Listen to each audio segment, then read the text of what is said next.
আজকে আমরা এই পাম্প সম্পর্কে জানবো। হ্যাঁ দাদা বলেন কিছু। দেখেন এই যে এই লাইন আছে, হ্যাঁ এই লাইন, এটা দেখেন হচ্ছে ওয়াটার লাইন, এটা ওয়াটার লাইন। হ্যাঁ, এটা হচ্ছে এই পাম্পের জন্য, এটা হচ্ছে এই পাম্পের জন্য। এদিক দিয়ে পানি আসবে, ঠিক আছে, পানি আসবে। এটা হচ্ছে মাঝে মাঝে আমাদের এখানে হাওয়া ঢুকে যায়, তাই সেই সুবাদে আমরা হচ্ছে এখান থেকে হাওয়াটা রিলিজ করে দিই। হাওয়াটা ছাড়েন মানে আমরা ঝুঁকি পাম্পটা পর্যন্ত স্টার্ট করি, যেহেতু ভিডিও আছে সবাই দেখুক। না, সেটা নিয়ে কথা না, কথা হচ্ছে যে এখানে হচ্ছে আমরা হাওয়াটাকে রিলিজ করি। কেন রিলিজ করি? এই দেখেন এই ওইখান থেকে পানি কিন্তু নিচে নামে না, এইটুকু পানি কিন্তু ওই ইয়েতে চলে যায়। কেন চলে যায়? কারণ আমাদের রিজার্ভ ট্যাঙ্কটা হচ্ছে এর থেকে নিচা, এর থেকে উঁচা থাকতো, তাহলে কিন্তু এটা পানি ভরপুর থাকতো। যেহেতু রিজার্ভ ট্যাঙ্কটা নিচে, ওই জন্য পানিটা মাঝে মাঝে চলে যায়। যখন আমরা এখানে এই হাওয়াটা রিলিজ করে দেই, তখন এটাতে পানি পূর্ণ হয়ে যায়। যখন পূর্ণ হবে, তখন যদি পাম্প স্টার্ট হয়, সেক্ষেত্রে আমাদের এদিক দিয়ে পানি আসবে। পানি আসার পরে দেখেন এটা কিন্তু এটা একটা ভাল্ব, এটা হলো নন রিটার্ন ভাল্ব। কি ভাব? নন রিটার্ন ভাল্ব।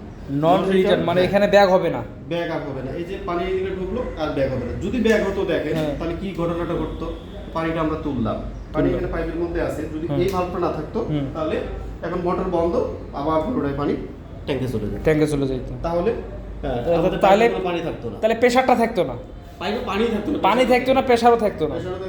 যেমন আমরা হচ্ছে যেমন এই যে এলাকায় যেমন আমরা সিস্টেম করি, ওই যে আমরা চেকবল সিস্টেম করি, যে কারেন্ট আসলে অটোমেটিক,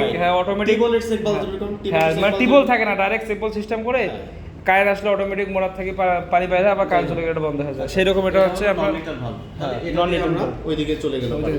এখন আচ্ছা এইটাকে এটা যে এগুলা কি সবগুলা কি ওই যে ওইটা দিয়ে গেছে, এটাতে আমরা হচ্ছে যে ইন্ডাস্ট্রিতে পানি দিয়ে দিয়েছি, ঠিক আছে, হ্যাঁ চলে গেছে।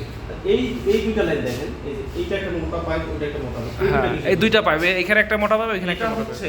এই যে এই লাইনটা বিশেষ করে যদি এই মোটর পানি উত্তোলন করতে করতে প্রেসার এত বেশি হয়ে যায়, মানে এত ওভার পানি হয়েছে, মোটর তো কিছু বুঝবে না, কিন্তু পানি দিতে থাকবে একসাথে পাইপ ফেটে যেতে পারে, তাই না? ফেটে যেন না যায় সেই সুবাদে এই নন রিটার্ন ভালভের উপরেই এখানে তো পানি অ্যাভেলেবল, এইটা লাইনটা করা হয়েছে এখানে।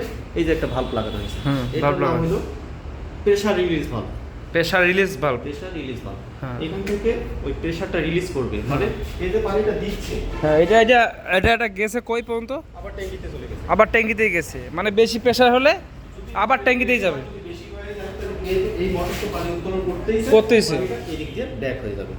হ্যাঁ মানে দেখা গেল কি যে ওইদিকে আমার পানির প্রয়োজন নাই। এই প্রেসার রিলিজ ভালভে একটা নির্দিষ্ট প্রেসার সেটআপ দেওয়া থাকে, ওই প্রেসারের উপরে গেলে ভালভটা খুলে যায়, খুলে গেলে পানি আবার ট্যাঙ্কে রিটার্ন হয়। মানে কথা হচ্ছে দেখেন সেফটির উপর সেফটি, এখানে 100-র উপর 100 নিচে নামে আসলে তো চালু হবে, 100 উপরে গেলে তো অটোমেটিক বন্ধ হবে, বন্ধ হয়ে যাবে। যদি বন্ধ না হয় তাহলে প্রেসার তো রিলিজ করতে হবে, কারণ তো পাইপ ফেটে যাবে, ফল তো হতেই পারে। মানে সেফটি অনেক ভাবে দেওয়া হয়েছে, অনেক কটা সেফটি, 2-3-4টা সেফটি করা হয়েছে। প্রেসার রিলিজ ভালভ খুলে গেলে পানি আবার চলে যাবে।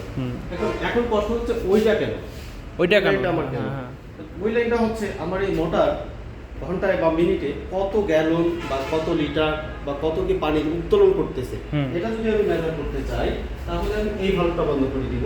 এই ভালভটা বন্ধ করে দিয়ে, হ্যাঁ এটা তো এমনি বন্ধ আছে, আমি ওই ভালভ দুটো খুলে দিই, খুলে দিয়ে আমি এই যে পানি উত্তোলন করে দিতে ছাড়বো, এটা জাস্ট মেজার করার জন্য, জাস্ট এইখানেই পানি হবে। এটা হচ্ছে গ্যালভানাইজিং মিটার, হ্যাঁ গ্যালভানাইজিং মিটার, এটা হচ্ছে এটা ওটা হচ্ছে গ্যালভানাইজিং মিটার। ওটা দিয়ে হচ্ছে আমার মেজার হবে যে ঘন্টায় বা মিনিটে বা কোন সময়ে কত লিটার পানি উত্তোলন করতেছে বা কত গ্যালন পানি উত্তোলন করতে পারতেছে, ঠিক আছে।